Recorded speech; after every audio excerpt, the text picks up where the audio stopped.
ఈ శ్లోకం ద్వారా ఆ లలిత త్రిపుర సుందరీదేవి మనకి ఏమి నేర్పిస్తున్నారంటే, విఘ్నం బయట కాదు మన లోపలనే ఉంటుంది. అంటే మన జీవితంలో ఇక మార్పు రాదు, నేను ఎవ్వరిని ఎదుర్కోలేను, నేను అన్నింట్లోనూ ఓడిపోతున్నాను, నన్ను అందరూ అడ్డుకుంటున్నారు, ఇలా ఎన్నో నెగిటివ్ ఆలోచనలు మనకు వస్తాయి కదండి. ఇవన్నీ మనలో కలిగే విఘ్నాలు. ఆ సమయంలో వివేకము, బుద్ధి, ఆత్మనమ్మకము ఉంటే ఆ రూపమే మహాగణేశుడు.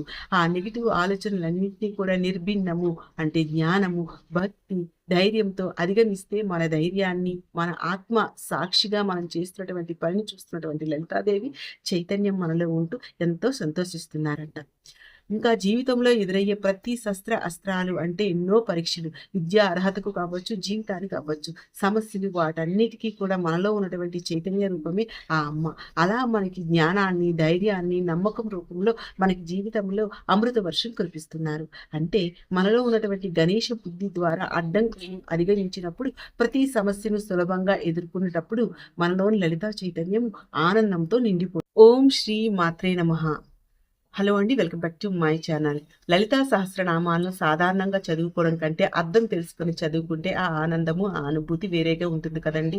31వ శ్లోకాన్ని దానికంటే తెలుసుకునే ముందు ప్లీజ్ అండి వీడియోని లైక్ చేసి చూడడం స్టార్ట్ చేయండి. 31వ శ్లోకము మహాగణేష నిర్భిన్న విఘ్నయంత్ర పహర్షిత బండాసురేంద్ర నిర్ముక్త ప్రత్యస్త్ర వర్షిణి. ఇది 16 అక్షరాలు గల నామాలండి. 78వ నామము మహాగణేష నిర్భిన్న విఘ్నయంత్ర ప్రహర్షిత. మహాగణేశ, మహాగణాధిపతి చేత నిర్భిన్న, పగలగొట్టిన లేదా ధ్వంసం చేసినటువంటి విఘ్నయంత్ర, జయ విఘ్న యంత్రాన్ని చూసి ప్రహర్షిత, మిక్కిలి సంతోషించినది. మహాగణాధిపతి జయ విజ్ఞ యంత్రాన్ని ధ్వంసం చేశాడని విన్న లలితాదేవి చాలా సంతోషించారంట. అదే అండి దీని అర్థము. యుద్ధ రంగంలో మాయాశక్తితో ఉన్నటువంటి ఆ యంత్రం వల్ల లలితాదేవి సైన్యంలో చైతన్యం తగ్గి వారి బలం నశించిపోయిందంట. ఆ విఘ్న యంత్రం సృష్టించినటువంటి గందరగోళంలో దేవీ సైన్యము క్షణకాలము తడబడిందంట. ఆ సమయంలో జగన్మాత చిరునవ్వు నవ్వుతూ కామేశ్వరుని కళ్ళల్లో చూసిన సమయంలో మహాకాంతిగా సృష్టించబడింది గణపతి. ఆ గణపతి దివ్యశక్తితో బయటికి రాగా, అమ్మా నన్నెందుకు సృష్టించావమ్మా, నా కర్తవ్యం ఏమిటి అని అడిగినటువంటి ఆ గణేశునికి జగన్మాత విఘ్న యంత్రం కోసం చెప్పారంట. అలా మహాగణపతి రూపంలో రణరంగంలో ప్రవేశించి ఆ జయ విజ్ఞ యంత్రమును ముక్కలుగా చేసి ఆ అమ్మ ఆజ్ఞను నెరవేర్చారంట గణపతి. ఆ విషయం తెలిసినటువంటి జగన్మాత సంతోషించారంట. అలా ఏ విఘ్నములు ఉండవు స్వామివారిని మనం తలిచిన వెంటనే. అంటే ముందుగా మనం చేయవలసినటువంటి పనిలో ముందుగా ఆ స్వామిని తలుచుకోవాలి. పని మొదలుపెట్టినట్లయితే ఎటువంటి విఘ్నాలు మనకు రావు. ఇంకా మనలోని ప్రతి కదలికకు సాక్ష్యం ఉందండి. ఆ చైతన్యాన్ని మనసు అనుభవిస్తూ ఉంటుంది కానీ ఆత్మ మాత్రం నిశ్చలమైన సాక్షి. ఇక గణపతిని మొదటి పూజార్హత అంటే మనలో గణాలు అంటే మనస్సు, ఇంద్రియాలు, మన మన ఆలోచనలు, సందేహాలు, స్వార్థం, బద్ధకం, అసూయ ఇవన్నీ కూడా అక్కడ వీటన్నింటికి కూడా పతి ఆధిపత్యం కలవాడు గణపతి.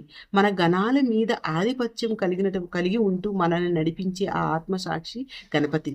ఇంకా ఒక పనిలో విఘ్నము అంటే చైతన్యం లేకపోవటం, చేయలేకపోవటం. అదే చైతన్యం ఉన్న చోట విఘ్నం ఉండదు. ఇంకా మనకు కలిగే అన్ని బాధలను నేను చేశాను, నేను చేస్తున్నాను అనే భావన వల్ల మనసుకు బాధ కలుగుతుంది. కానీ ఆ క్షణం మనం ఆత్మసాక్షిగా చేయిస్తున్నది ఆ చైతన్యమే అని తెలిసి మనం ముందుకు వెళ్ళినప్పుడు ఎటువంటి బాధ అనిపించదు. అలా మనలోని విఘ్నాలను హరించేవాడు విఘ్నేశ్వరుడు. 79వ నామము బండా సురేంద్ర నిర్మక్త శస్త్ర ప్రత్యక్ష వర్షిణి. బండా సురేంద్ర. బండా అంటే బండు, అసురుడు అంటే ఆ రాక్షసులకు రాజు బండు. నిర్ముక్త ప్రయోగించినటువంటి శస్త్రములకు లేదా ఆయుధములకు ప్రతి వ్యతిరేకమైనటువంటి అస్త్రములను వర్షించినది లేదా ప్రయోగించినది. బండాసురుడు ప్రయోగించినటువంటి అస్త్రములు అన్నిటికీ కూడా వ్యతిరేకమైనటువంటి అస్త్రములను ప్రయోగించినటువంటి జగన్మాత లలితాదేవి అని ఈ నామం యొక్క అర్థం అండి. ఎప్పుడైతే మహాగణేశుడు విఘ్నయంత్రాన్ని ధ్వంసం చేశాడో అప్పుడు శక్తి సైన్యం చైతన్యవంతులై బండాసుర సైన్యాన్ని సంహరిస్తున్నారంట. ఇక పుత్రులను, తమ్ముళ్లను, మంత్రులను, సైన్యాన్ని కోల్పోయినటువంటి ప్రయోగించినటువంటి బండాసురుడు ఇక గత్యంతరం లేక యుద్ధరంగంలో ప్రవేశించాడంట. వాడిని ఎదుర్కొనేది సాక్షాత్తు జగన్మాత ఆదిపరాశక్తి లలితా త్రిపుర సుందరి దేవి. వారి ఇద్దరి మధ్యన కూడా భీకరమైనటువంటి యుద్ధం జరుగుతుందంట. ఇక్కడ శస్త్ర అస్త్రములు అంటే శస్త్రములు అనేవి చేతితో పట్టుకొని భౌతిక బలంతో శారీరక శక్తిని ఉపయోగించే ఆయుధములని అర్థం. అవి కత్తి, ఖడ్గం, గద, త్రిశూలం వంటివి. మరి అస్త్రము అంటే మంత్రశక్తితో ప్రయోగించేటువంటి ఆయుధం. అవి బాణం, బ్రహ్మాస్త్రం, నారాయణాస్త్రం ఇలాంటివి అనమాట. శస్త్రం మన చేతిలో శక్తి ఎక్కితే అస్త్రం మన హృదయంలో ఉన్న శక్తి. అర్జునుడు గాంధీవంతో యుద్ధం చేశాడు, అది శస్త్రం. అదే అర్జునుడు ఆ యుద్ధంలో బ్రహ్మాస్త్రాన్ని సంధించినప్పుడు అది అస్త్రం. అలా బండాసురుడు ప్రయోగించినటువంటి అన్ని శస్త్ర అస్త్రములకు ప్రతికూలమైనటువంటి ఆ శస్త్ర అస్త్రములను ఆయుధ వర్షంలా కురిపించింది అమ్మ. అలా ఆకాశం అంతా కూడా అస్త్రములతో మెరుస్తుందంట. అలా ప్రతిగా దివ్య శక్తుల వర్షం కురిపించేసరికి బండు ప్రయోగించినటువంటి అన్ని ఆయుధాలు నాశనమయ్యాయంట. అంటే దీనిని మనం లోతుగా తెలుసుకున్నట్లయితే ఇప్పటికీ ఎన్నోసార్లు తెలుసుకున్నాం కదండి. ఏమని? మన జీవనములో మన అహంకారము, కోపము, కామము ఇవన్నీ కూడా బండాసుర రూపంలో మనలోనే ఉంటాయి అని.